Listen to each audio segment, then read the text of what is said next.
Good evening, Chris. How you doing? Oh, hi, Favour. Hi.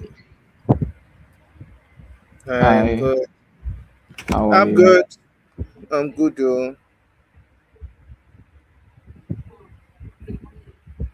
I guess the session would start in in no time, yeah?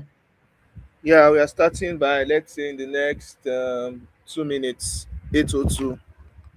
Okay. Enoch would be joining, yeah?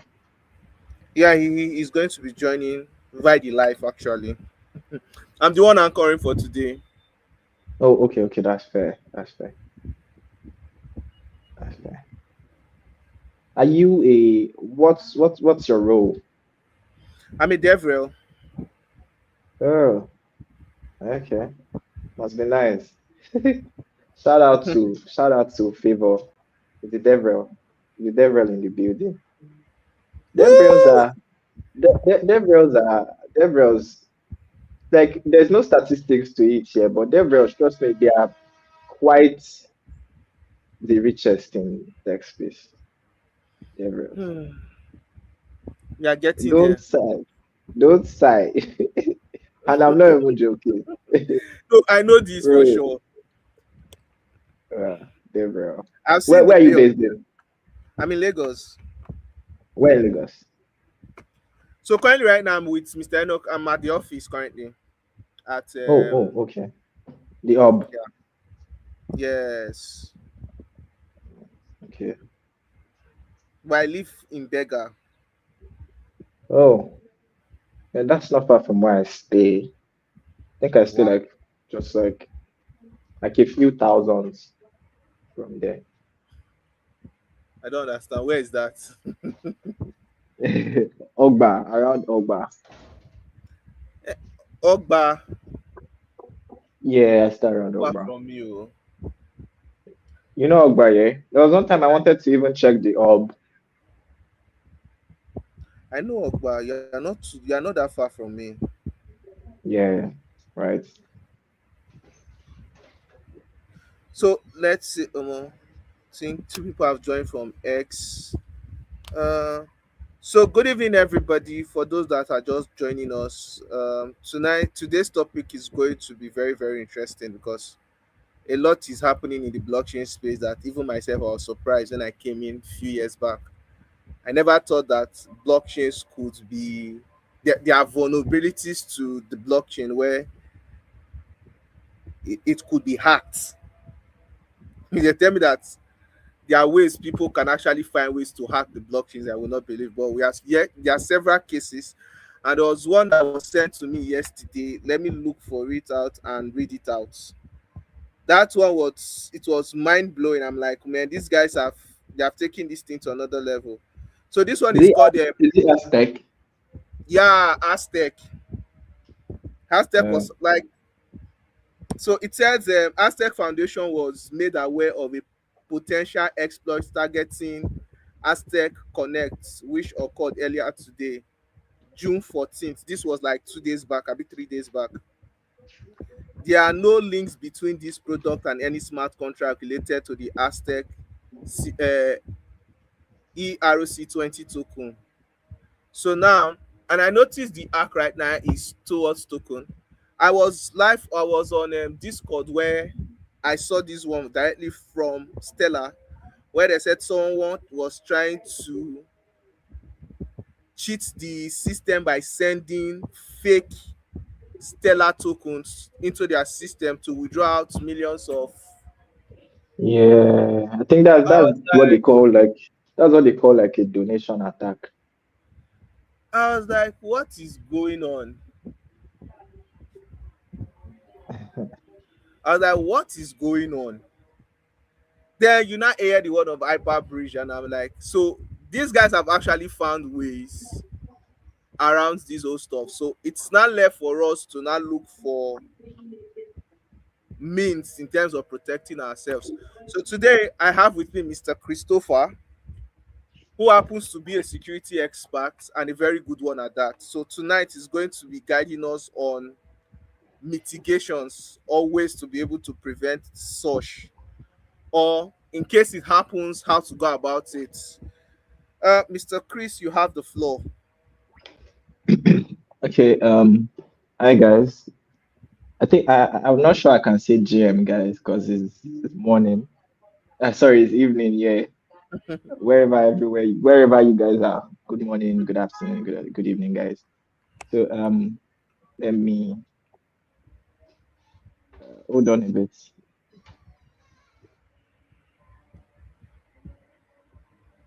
Okay.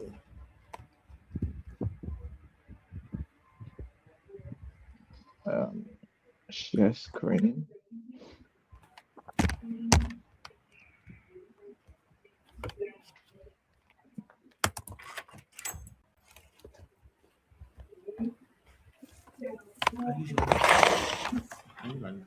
I'm live for it.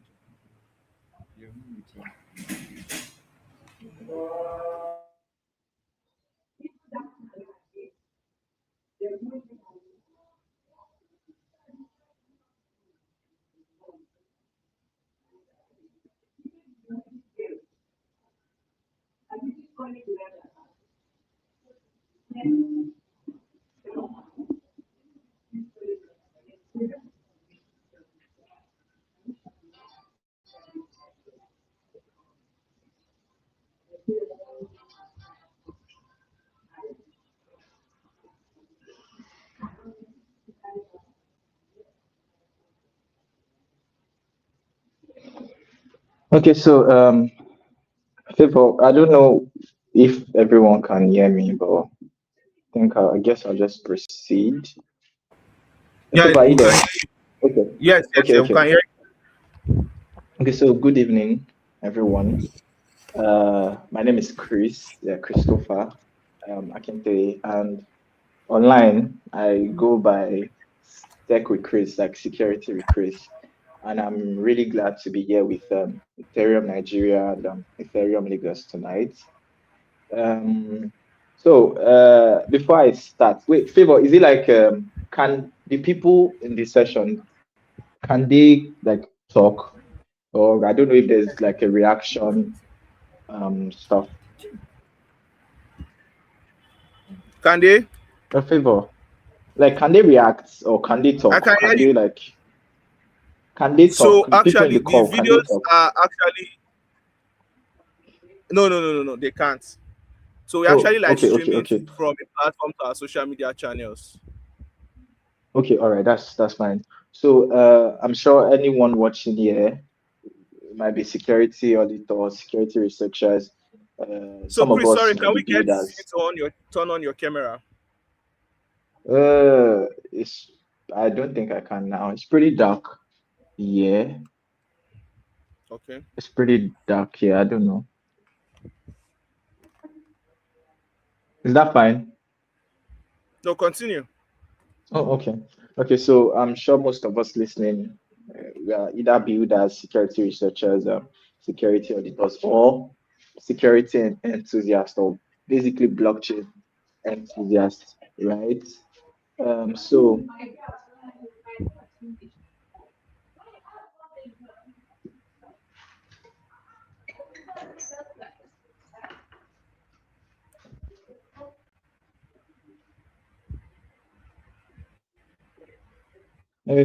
sorry. Okay, so today we're going to be going into introduction to Web3 security and using a case study of the Hyperbridge incident that occurred um, um, earlier this year. So, yeah, we're going to be talking about Web3 security in 2026, what the real numbers actually looked like, why threats have evolved, and what we as builders specifically need to do differently to like scale up our project needs. And yeah, lest I forget, we're also going to do a very crazy deep dive, like a deep dive into one of the most important case studies of the year, which is the Hyperbridge exploits. What went wrong, how the Hyperbridge team responded, and what every one of us can learn from it. So I'm sure that by the end of this session, we would be working out with like a um, clear model for how these attacks happen, and how and what the responsible security model um, looks like. So yeah, let's get to it. So yeah, my name is Christopher Akintoye. I'm a security researcher with experience across Web3 security, smart contract risk, threat analysis, and blockchain infrastructure. Actually, I started off my career in cybersecurity. I was a cybersecurity analyst for like 2 years, and then I felt the need to transition into um, blockchain, yeah, blockchain security. Because aside the old technical aspects, yeah, we all should know this thing that we need to move with trend. You need to know what is working and what is not working, and how you can scale up with the trend so you will not be left behind. So I found myself in Web3 security, yeah, blockchain security, and so far I've worked with I've worked with uh, more than two reputable institutes. I've worked with Slowmist, I've worked with Quill Audits, and currently I am building a personal portfolio for my security research and technical education to broaden the knowledge of um, Web3 security in the crypto ecosystem. So yeah, let's get into the session. Now, before we talk about any specific exploits, right? I want us to be grounded in numbers, like in the numbers, because actually takes sometimes I think that numbers, or sometimes in this space, I think all of us become desensitized. Most of us we were scrolling on X. If you are not a key person in a project, let's say like Favour now, the DevRel, or a security auditor, or a developer, if you see a headline on X and maybe the headline says a major exploit from maybe the Lazarus team, most of us would just be like, oh, another attack, and then we just scroll past without even wanting to go into details. So I don't want us to scroll past this. Now, in 2025, according to Certic, the Web3 ecosystem lost like $3.35 billion to hacks, to scams, to exploits. Typically, they did not list particular type of exploits that were prevalent in year 2025, but majorly they revolved around hacks, scams, and exploit. And if you know value of money, $3.35 billion is really crazy. I know it's not up to Elon Musk money yet at all, right? But then is a really huge amount of money, and it's with static information is actually like a 37% increase from year 2024, and it happened across more than 700 incidents amounted to this 3.35 billion dollars. And if you are saying 700 incidents in a year, we're talking about, uh, maybe let's say two attacks in a day, uh, every single day, all year long. If we want to be realistic with the numbers, with 700, it's like two attacks in a day.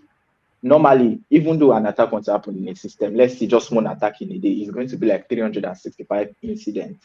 But then, if we put it at two attacks a day, that was what gave us like 700 incidents that amounted to like a $3.35 billion loss in the year 2025.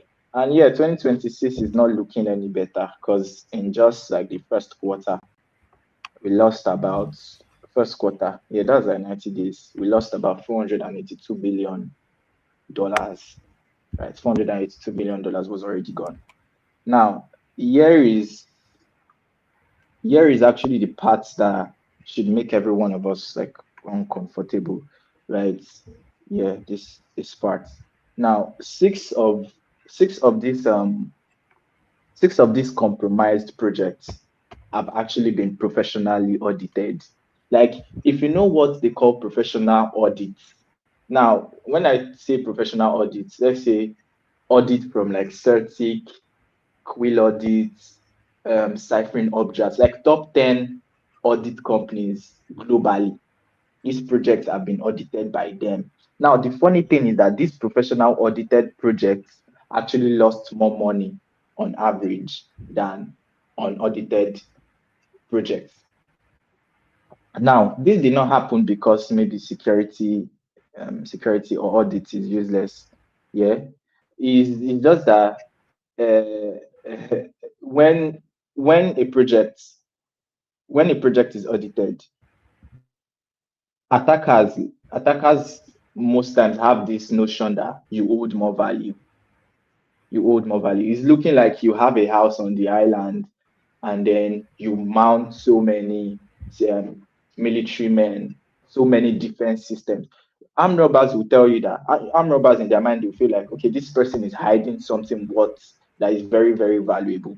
And then they go out and they become very, very motivated to try hard so they can be able to take this thing of value. So the lesson in all this is very simple, right? Security is not a one-time thing. It's not a one-time checkbox. It's not something you just check and leave.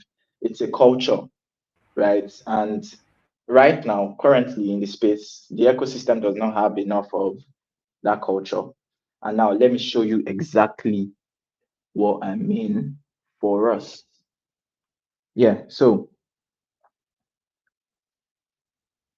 now I want to talk about I want to talk about a specific um, context because now the global statistics is one thing, but what does this look like for someone building in, let's say, building in Lagos, in Abuja, in Nairobi, or in Ghana?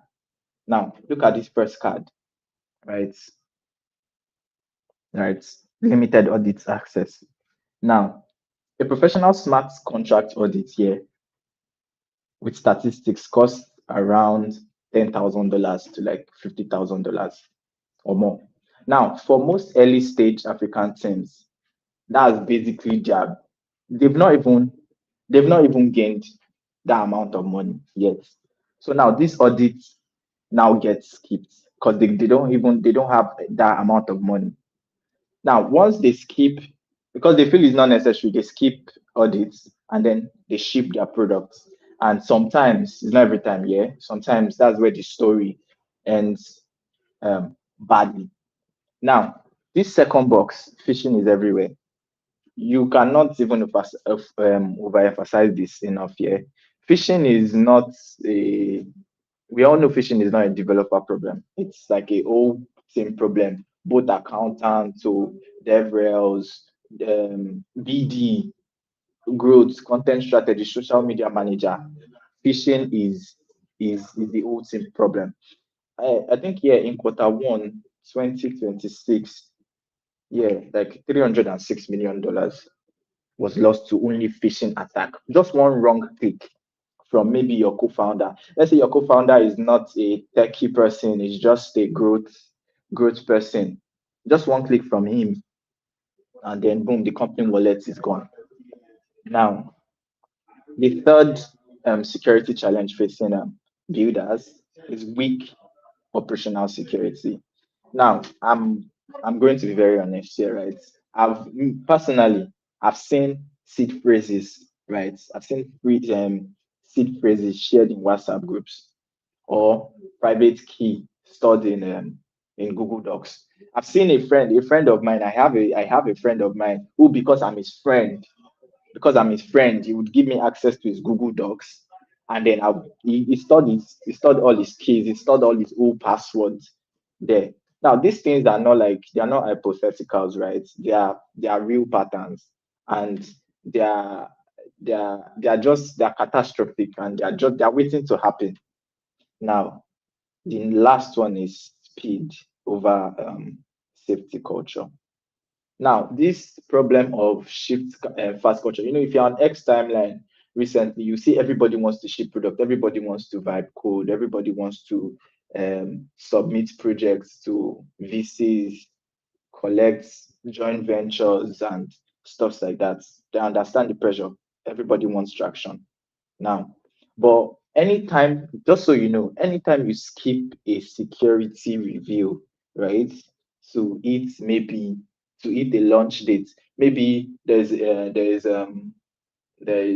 there's an opening for a grant, and then you just vibe code a product and like, okay, you want to meet this, and then you omit security audits. Just know you're already making a bet. You are making a bet with attackers. Now, these challenges are real and they are not unsolvable, right? And the case study we're about to look at is going to show us exactly what solving them looks like. Yeah. So yeah, Hyperbridge. Now, I think I'm going to explain this in the most layman format, right? Now, this diagram, Polkadot, Hyperbridge, Ethereum. Now, to just understand the whole exploits, we need to understand what Hyperbridge is and what it was trying to do. Now, let's think of different blockchains like no. Now, World Cup is being played here. Let me choose France. I think it's France and Senegal. France and Senegal have their match today. So let's think of different blockchains like these two different countries, France and Senegal. Now, France have their own currency. Senegal has its own currency. They have their own rules. They have their own citizens. Now, let's say if you want to move money from France to Senegal or from Senegal to France, yeah, you have to go through a bank, right? Let's say trusted middleman. Now, in blockchain, you call this middlemen bridges, right? So yeah, in this scenario, Hyperbridge was a bridge. It was connecting Polkadot. It was connecting Polkadot here to Ethereum and other um, EVM networks. Now, Hyperbridge, yeah, had a very what do they call it? Hyperbridge had a very important ambition. Now, trusting board of instead of trusting board of trustees or committee of humans to approve each transfer, which is what most bridges do. Now, they use one thing they call this ISMP, and ISMP means I think here interoperable state machine protocol. Now, this interoperable state machine protocol is used to verify transfers purely through um, cryptography. Now, let's just say mass. That cryptography, let's just say maths, not people. This time around, banks use traditionally they use people, but then the blockchain system, Hyperbridge uses cryptographic proofs. That's let's say the maths.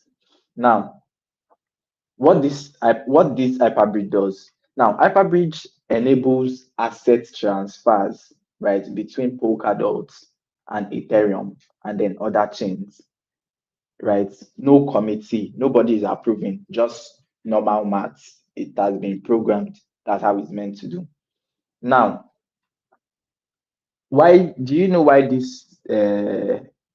um why this thing mattered? This ISMP bridge layer mattered. It mattered because the Hyperbridge they had a very old model, which was the multi-signature committee.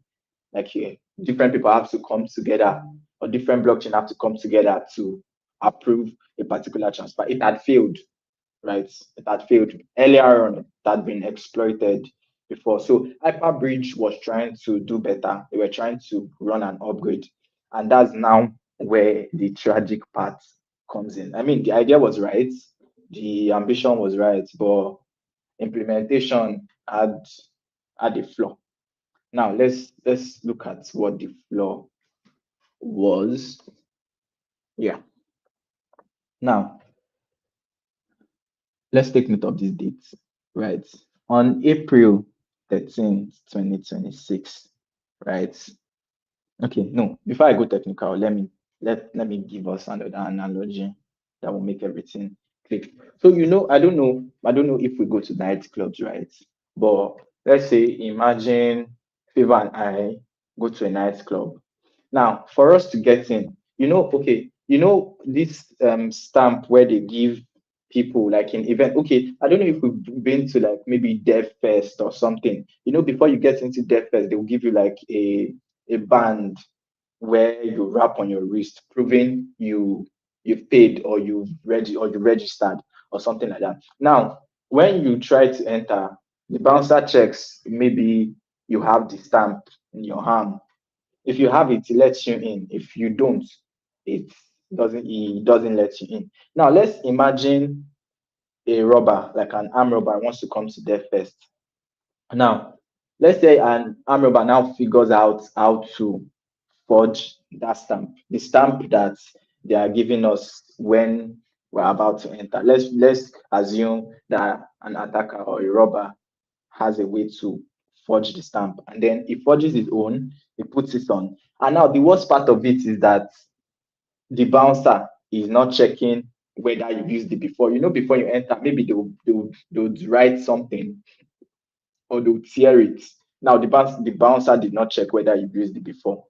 So when the armed robber comes in one time, they can still go out, come in again, come in, go in, come in, go in, come in, go in, without nobody's holding it. That was what happened. That was what happened with um Hyperbridge. So now Hyperbridge uses a Hyperbridge used a cryptographic verification system, right? They used a cryptographic verification system which was called MMR, and that's known as the Merkle Mountain Range. Now, this Merkle Mountain Range is basically is like a proof, is like a receipt showing that okay, a transaction is legitimate, right? Now, this old exploits, yeah, sorry, the attacker now discovered that by submitting a forged proof, he figured out you could forge the proof. Now, by submitting a forged proof, like with how would I put it? Okay, with like without more verification, yeah. Normally that verification should have triggered an error that okay, you are coming in twice. Normally they're supposed to write the code like when you come in once, you can't come in the second time. Once you try to come in the second time, the system should block you. Now that was the error, the that flaw, that was the flaw. That was the flaw. A value, they should have written a value that should have triggered an error, but no, the verifier, right? The system verified, he accepted it anyways, and then the stamp was forged, and then the system did not notice. Now, in step two, right? Once this forged proof, the proof that was forged, once it was accepted as valid, now the attacker did not now have access to one transaction. Okay, let me drift a little bit. I think sometime last week or 2 weeks ago, I was working with a particular um, project, right? Yeah, I think Spark Protocol or something. Now they're running like an architecture upgrade where now normally they know that attacks would happen, but they want to do it in a way that once you find a way into their system, you should have a rate limit. And what they mean by rate limit is you can steal only some amount of things before the system triggers. You cannot go far. So even though you enter their system, fine, you can be limited to stealing maybe $1,000 before the system is triggered. Now, Hyperbridge did not have all this here. Once that forged proof was accepted as valid, now that attacker did not have access to just one transaction. The attacker had access, he had admin control, not even just access, admin control over the entire um, token contracts, right, on um, Ethereum. Now imagine showing like a fake passport. Imagine showing a fake passport um to the airport, and instead of like just getting maybe normally you okay fine you showed the immigration officers a fake passport. Instead of them to just allow you inside the country, they allowed you into the country and then they give you access to like their immigration office. Like they were dumb enough to give you access to like their immigration office. That's just what happened, right? Now, this box three, this means 1 billion tokens. Now, with admin access, the attacker now minted, like, I think, approximately 1 billion um, tokens, bridge tokens from Polkadot to Ethereum in just one transaction, in just one transaction. Now, step four, dump and drain. Now, they already had like fake tokens that they created, right? They had the fake tokens. Now, when they had when they breached the fake tokens, now this is what they did. Now they sold them. Like, when you have fake money, you would quickly want to dispose the money of before you use your original money. That was what happened. Now they sell it as fast before anybody noticed. Now the attacker dumped these tokens across decentralized exchanges on, I think, here on four chains. Yeah, okay, I wrote it down, on Ethereum, on Base, on the BNB chain, and then Arbitrum. It now converted the fake tokens into real ETH. I mean, I don't know how they did it, right? I don't know how they did it. I'm not even going to lie. Now, now, for the fact that they sold these tokens into dexes across Ethereum, Base, BNB chain, and Arbitrum. Now, at the same time, those pools, those liquidity pools, right, where real users deposited real money, right, got drained. So by the time anybody could even think about anything, everything was over. Now, there were with the analysis, there were two errors, right? Two errors or two failures here that worked together. First, the proof, the MMR proof, right, was not bound to a specific request. Now, what it means is that request was supposed to be use once, dispose, generate another one, dispose. But this proof, the same proof could be replayed, you could reuse it, you could submit it over and over and over and over and again. And then the second failure was there was like a 0 second, a 0 second challenge period. That means once the proof was accepted, the transaction executed. There was no verification, there was no additional verification, no delay, there was no window for anything, there was no rate limit for anybody to go back and check the blocks that this is what is happening, and then a human catches it. Now, if you remove the funny thing is that if you remove either of these failures, right, and this attack does not work. No, if you remove either one of these failures, the attack would not work. Both those failures had to exist the same time before this kind of attack could work out. And that was what happened. So you see how smart these people are. Like, if you want to be an attacker, I'm not saying you cannot be an attacker, but then being an attacker self is enough work for you to just channel the workload on being a white hat hacker. So let me show you how bad it actually was. Because I think, the first number that came out from analysis was not, I think it was not the real number, right? Because on day one, the initial report was that the loss was about $237,000. And then the team, Hyperbridge team came out and they were like, user funds are saved. Now, trust me, for a $237,000 is bad, yeah, but I mean, it's manageable. You can still survive, right? Wait, is that my PC? Oh, okay. You can still survive, it's manageable. Now, 3 days later, right, after forensics teams had gone through every affected chain, Ethereum, everything, the real number now came out to be $2.5 million, nearly, like, I think 10 times more than what was first reported. Now, this additional loss from the $237,000 came from those incentive pools those in Ethereum based, BNB chain, Arbitrum, right? Now, here's the thing. Here's the thing that we should think about. Now, the attack here could have been more worse, right? The attack could have been more worse. Now, the only reason the attacker did not like walk away with maybe hundreds of millions is that there was no enough tokens on chain to absorb the 1 billion fake token that he created to distribute. So just thin liquidity actually saved accidentally, because it's not like anybody knew it was accidentally saved the ecosystem. So, and that's not a security model. It's not what anybody planned for. It's just luck, and you cannot build an industry based on luck.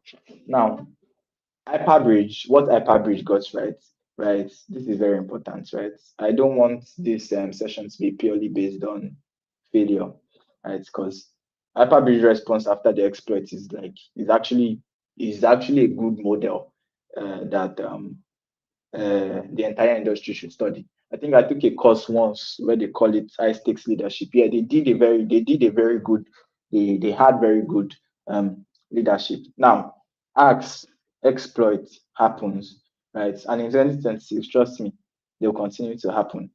What basically separates a team that survives an attack from another one that doesn't survive is how they respond when they are like their incident response um, plan. So one of their incident response plan was they actually paused the bridge, right? They did not wait, no PR spin. They literally stopped the whole operation. They froze it for hours. The second one was like they shipped like a 72-hour patch deployment. Yeah, on 72 hours. And in that 72 hours, it's not like they fixed the bug. They just passed the old vulnerability class. Now, the third one is they hired a security research lab, like an independent firm, to audit the whole full system. It's not only where the hack happened, though, but the entire verification system, the internal review, everything. And I think they said they found 14 vulnerabilities, one critical, three and a 5 medium follows, and all of them were fixed before relaunch. Now, the fourth response was they launched a $50,000 dollars bug bounty program on Akintoye. Now, they are paying researchers to find attackers and to find vulnerability before um, attackers do. And the sixth one, the last response was they designed a compensation plan for affected users. So I think they gave treasury loans to liquidity providers and bridge token and compensation for over 12 months, yeah, vesting the period that the funds would be recovered. Now, this is what the responsible security culture looks like. It's not perfection. Right? They were not perfect. They just had honesty. They had speed. Like their incident response plan was good to go, and they had accountability when things gone wrong. Now, this is what the responsible security culture looks like. Okay, now this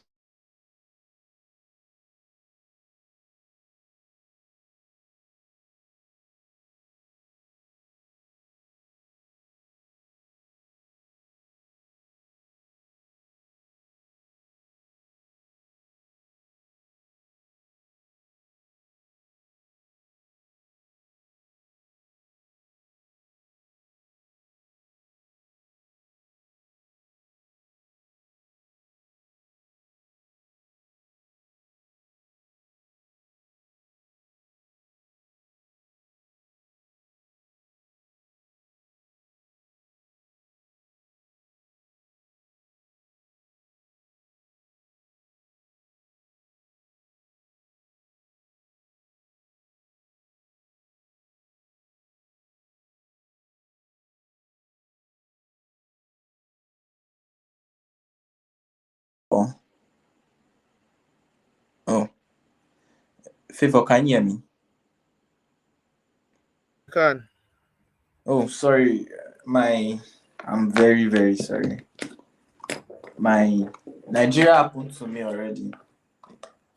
No problem. Like, So we could just continue like from there. my PC just went off. Like, I'm currently on my mobile device. Understand. Okay, so I think I'm way past. Okay, sorry. I think I'm way past. I explained the code examples earlier on while I was explaining the Hyperbridge incident. So I'll just go to like the security lessons and what like developers must learn in in 2026. Now, okay, sorry, hold on.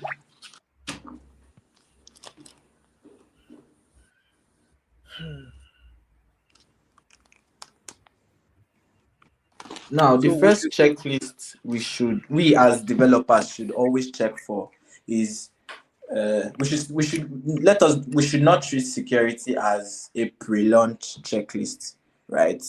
Now, the what I mean is that the best teams in security, the best teams in this space, right? They have continuous security practices. They put out bug bounties. They have automated monitoring. They have regular review cycles and a culture where an engineer can raise a concern without being dismissed. Because trust me, I've been in a situation whereby a security researcher he found a vulnerability and he posted it to the admin, and then they dismissed him because they felt that okay, that vulnerability is not as important as what would take funds away. These things are not they are not supposed they're not supposed to be done, right?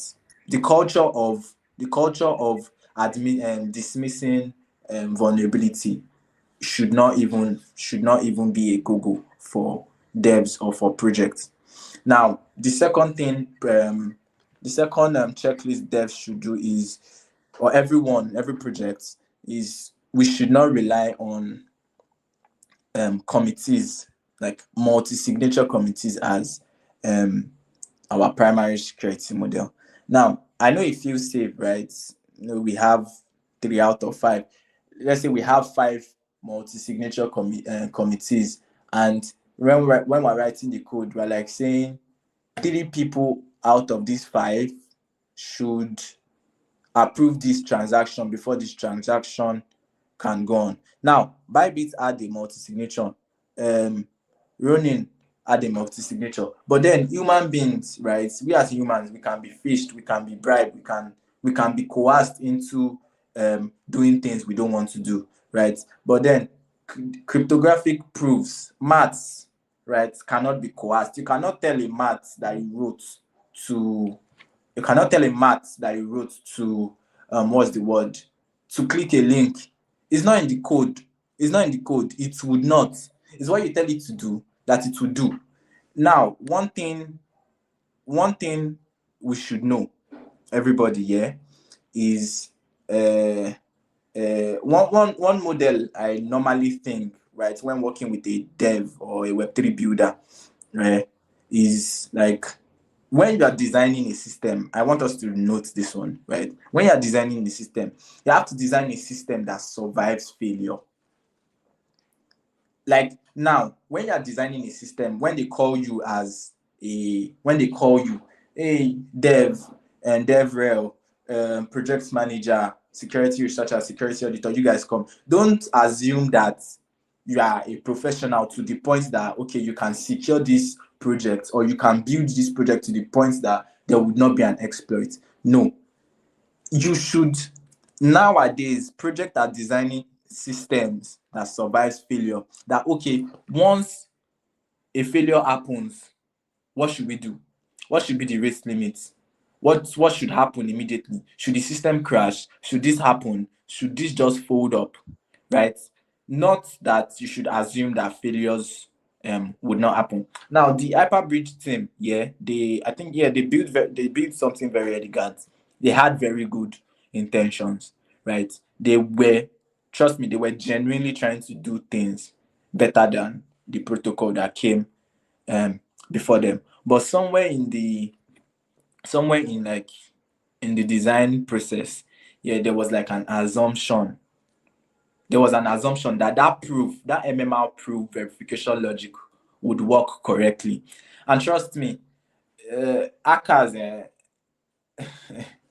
not smarter than we're not. Well, I mean, we can be smart as hackers, but I don't. We're not smarter than them. Just there's no amount of professionalism you would have for you to be smarter than. Because normally hackers, if you notice the pattern of hackers, they work together, and in teams, we as teammates sometimes we don't just agree. Sometimes some things I might raise a discussion and then it will just be dismissed. It doesn't happen with attackers in the attackers realm. They come to consensus to do this thing. So in that Hyperbridge exploit, there was an assumption that okay, the verification logic would work correctly. Now that assumption that it would work correctly now became the point of failure. So every system you are building should have answers to particular questions. What should happen when this particular proof or this particular function, this particular code I'm writing receives a wrong input? Or what happens if an attacker replaces the transaction? Or what if what would happen if something goes wrong by 2 a.m.? Because trust me, nobody's working by 2 a.m. Nobody's working by 3 a.m. Everybody's on their bed or doing their thing personally. So you should put these things into consideration that okay, what are the incident plan? How quickly can we detect attack? How quickly can we pause an attack or an exploit? How quickly can we patch a scam? You feel me? So the protocols that survive the next generation of attacks, right? They would not be the ones with very, very great codes, right? They would actually be the ones that are planned for the moment, that they knew this was going to happen. Okay, as it has happened, what are we doing? Like, what are we doing? So, and make sure you design for failure. It sounds very awkward, but then it's the truth. Design for failure. You verify anything you are doing multiple times and don't trust that what you are doing would work out. Have a notion. They'll tell you, Nigerians will tell you, have faith. This is code, right? Don't trust the system. It's a system. Don't trust. Look at me. I never knew my laptop would go off, right? I planned for this and then I trusted it and I did not have a backup. Look at me. I did not design for a failure that the laptop would turn off, right? So, when things go wrong, be transparent. It sounded like I'm giving a motivational talk, but it's just the truth, right? That is like the standard we should be holding ourselves to.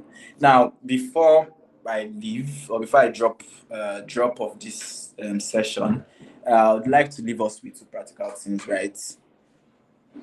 Now, the first one is a checklist.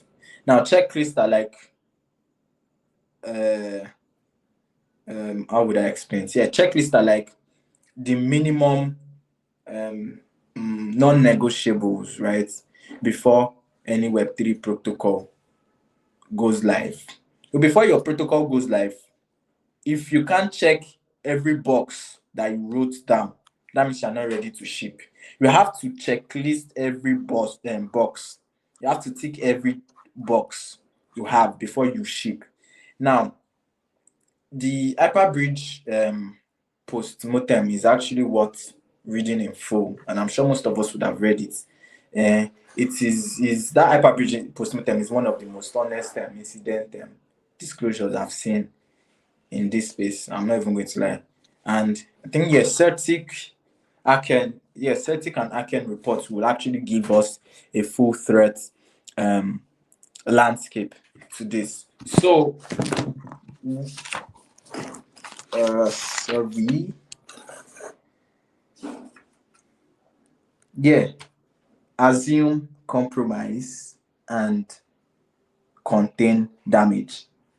Assume your system can be compromised and build for how you'll be able to contain the damage. I said earlier that I was working with a particular project, I think 2 weeks ago, and the concern they were raising no, not the concern. The architecture they were trying to move into was their system was trusted. If you know Spark protocol, Spark protocol is a very trusted, they have a very good system.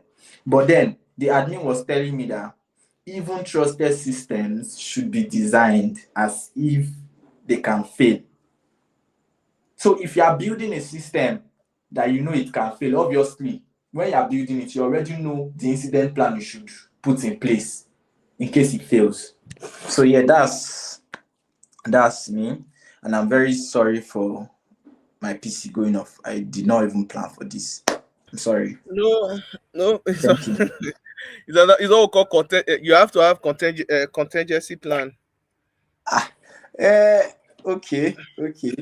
Actually, Like the way the conversation is going, yeah, if I there feel needs to you. be a plan B. But Yeah. one thing I Yeah, was able to pick from all these conversations is the fact that it just reminds me of how what happened with in the case of Stella, right? mm-hmm. Stella's case, they were able to notice it and they were able to shut it down immediately. And what they Immediately. did next was they just blocked that wallet. Mm, They blocked inflow, outflow of that wallet, and their team was trying to trace where that wallet was coming from, and they just did like I think they did a total suspension of transaction on the Stellar network for about 48 to 72 hours thereabouts. No transactions, no nothing. Let's yeah. find a way of That fixing this. And I know their this team thing have will a not very make. good strategic positioning at that then. So now I know what their team is trying to do is they still have to go back, look at their system again and see how they can Mm-hmm. tweak securities and all. Another Mm-hmm. thing I noticed with us, especially we in Africa, is the fact that we build with the mindset of we don't put securities into check. Yeah, We just I'm want not to even going launch to a lie. product and have users. Let's just have people using it. Money is coming in. I'm able to raise money. Those are the things we want to announce. But the security aspect of it is not what we really talk about. And it's as if we know it is important, but we don't give it as much attention as it needs to be. So let's give, for instance, this Hyperbridge issue happened like a month ago or two, Yeah, two too. months back, right? And there was no Mm-hmm. major conversation around it in the ecosystem. Like, okay, how do we actually mitigate this from happening again? Which you understand. Next, I think what we need to focus on right now as an ecosystem is I think we need to start building more security tools. No, actually, security tools. It's not that we have more than enough security tools. We have more than enough security. What we don't have is the knowledge, right? Because I think when I was in, see, while I was still in cybersecurity, there was a company I worked for. It's a Nigerian-based company, Nigerian-based finance company, right? I normally do checks every 2 weeks. I think twice every 2 weeks in a month. I think 4 times. And then the man texted me one day and he was telling me that, Chris, you're not really working. I mean, the man expected me to work as a dev, like a dev, like he wanted. And I was explaining to him how security was, but he felt that 4 times I was doing was not enough. And then he was like, okay, there's no need for security. Should be we're servicing the locals. And trust me, that locals they were moving funds. We're servicing the locals that we don't really need security. Nobody knows us. Nobody can. That was what he told me. I explained this thing to him, and then he still like they sacked me. I was sacked. I was laid off. I was not even laid off. I won't call that. I was sacked. Now, most projects don't have the security. They don't have security. They don't have the knowledge that security is something you should put in place. Security is a major checklist. You have to put it in place when you are shipping a product. If you don't have security, you're not even ready to ship a product. Meaning there have to be a department for it Yeah, you on a have to. constant You have. basis. Yeah, most people. I've seen a particular project that came to me. They said, "Hi, we don't have." They explained the project to me, and I told them how much they were to pay. And then the next thing they told me was they don't have money. They don't have money to build that stuff, to audit whatever they wanted to. audits, and the money they were offering me was not even enough for what I would even give maybe a junior researcher to even work on. And then they left like that. And trust me, I'm not even sure they've even done their audit, but they've shipped. Now, come tomorrow, if they are exploited, they'll start giving stories. That does it. And Security, I most think times, people. Yeah, my I'm major listening. fear right now, is in the aspect of AI, because everybody right now is telling you, I don't need a developer. I don't need a developer. I can vibe code it and everything. And I've seen a lot, especially a lot of persons bidding on this Web3 space and finance in general. And I'm afraid, because I know for sure in the next coming years, there's going to be a lot of systems that is going to be hijacked. This is not just hack. Like, hackers will hijack an entire system, inflow, outflow.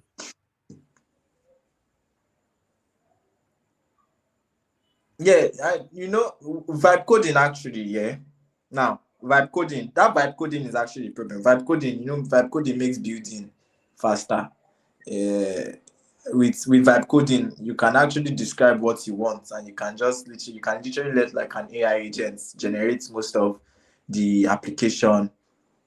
Now, it can work for prototypes, but Web3 applications now, or Web3 protocols, most times they control wallets, they control token permission, they control real user funds.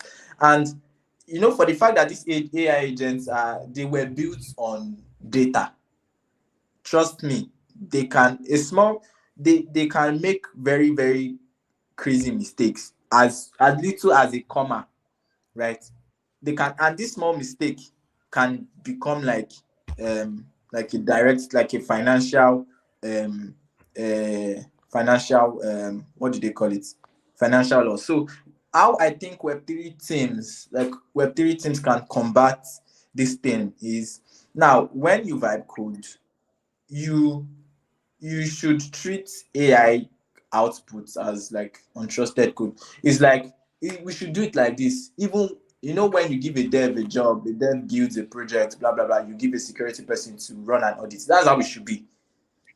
AI generated code should still even enter the same review process as code submitted by an external dev or something, right? It should not move from AI code should never move directly from a prompt, the result, to mainnet. It should it should it should never. And when you're vibe coding, there's something I learned from a particular guy. He was explaining vibe coding to me. He said, before you generate a code, right? Before you vibe code, before you write a prompt, you should define how assets should be protected. You should define admin privileges. You should put some security things So in you place, see, even though. Yeah, I'm listening. now the issue is, if you are not a core developer, right? If you have no years of experience in fields like this, that might really not come into your head. And even if you do have think of it, you do not know how to frame the question so that the AI can be able to give you something accurate. Mm. Because let me tell you the truth, it's only we, it is only developers that vibe code. Hackers do not vibe code. Yeah, They obviously. hand code. So the person that is attacking your system does not vibe code. He hand codes. So now he knows what, because based on the way these hackers think, they know what you are going to type. And I'm sure right now that a lot of hackers are not taking, how will I say it, they are doing a survey around vibe coding projects, well, seeing how they can well. be able to. So one thing we can't run from as an ecosystem uh, is the fact that there would not be attacks. Obviously, there will be There attack. will What actually we be can do is just measures. control. Yeah, and that's where the security education part of the ecosystem needs to be overemphasized. To me, it's not overemphasized enough. People, trust me, I've seen so many researchers that write very crazy as friendly blogs on security education. And trust, those are the blogs, those are the threads that have minimum traction, that have less Yeah, traction, because because people people are not feel they are interested in losing. that.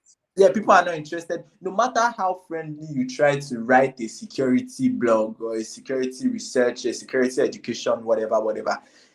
No, but people are not interested. That's why you see 20 impressions. What is 20 impressions? 3 clicks, 2 clicks. And funny thing is not that they even read through to understand. They just read through because maybe they liked the headline. The headline was hooky, was a hooky kind of headline. The design was nice or something like that. So that security education, vibe coding, Web3 system, security in vibe coding in the Web3 system should be overemphasized, right?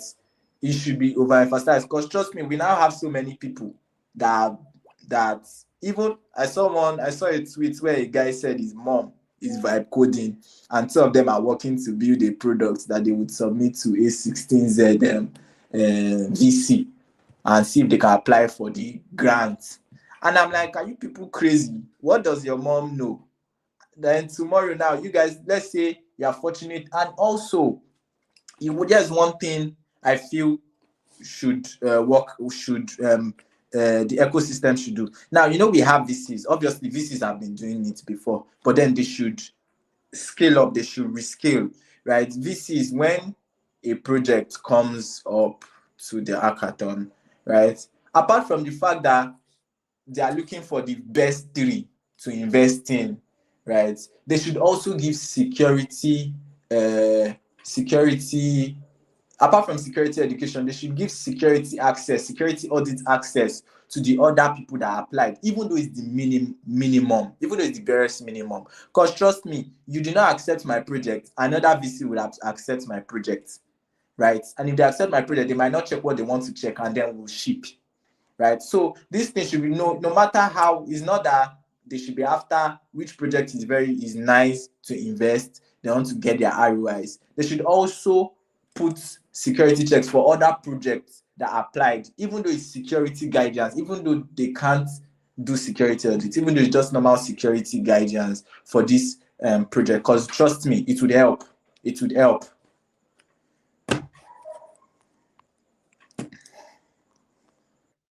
So I believe a lot, all of us that are live today, we learned one or two. So if you have any questions, you could ask on our social media platforms. If you're on X, just drop the messages directly on our comment section. If you're on YouTube, just drop it directly on the comment section. We will reply you as fast as possible. And also, we're having a security boot camp because right now we are taking this to the next level. We are having a security boot camp, and we want to, I think it's high time right now we start promoting it, because I expect more of these hacks to happen in months coming, because these guys are getting huge wins. What is in 3 days, $2.5 billion? That's huge. And these guys know that they are currently right now working to see more blockchains with more vulnerabilities. You could wake up one morning and find out that your crypto asset is gone. Your entire crypto asset is gone. And some of us that are building, things like this can also occur. So if you want to be part of this bootcamp to learn more about security, you could hit us up on that. And also, if you want to donate to this exercise, you could also reach out to us too and see how we can collaborate. And call it a day. If you have questions, like I said, reach out to us on our various social media channels on X, on YouTube, and on LinkedIn, depending on where you're watching this from. And we hope to hear from you soon. Good night, everybody, and have a lovely evening.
Hi, Favour.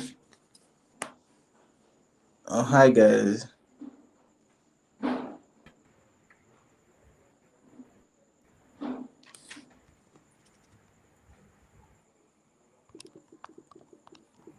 You can continue, Chris. Okay, so what do we have? Are there any questions? So I told them to drop questions on X and YouTube. Then I'll send that across to you. Then you could relate. Okay, all right. That's fine. So, I think we are done with this session for now. Yeah, I guess we're done.